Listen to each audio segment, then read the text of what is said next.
All right, here we come to the elevators at Edward Greenway Cinema parking garage. Oh, look at these two. Both of them are open, but that one aren't. So I guess we can take this one right here.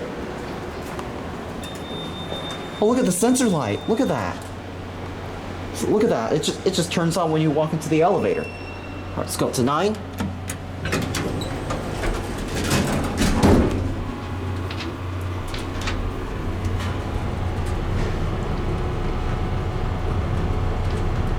I'm not gonna do the other elevator cars because we're a little low on time.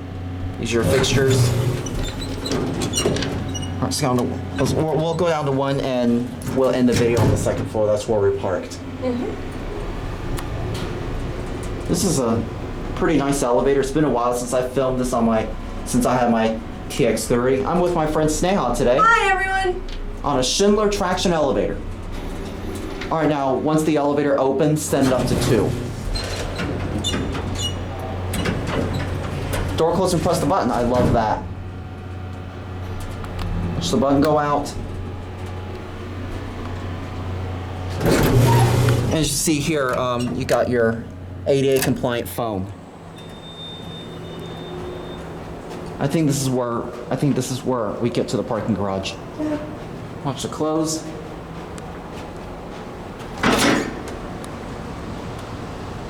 I usually film the door closing. Guess I have to send it down to the lobby in order to get it to work. There it goes. All right. There it goes, and that's it.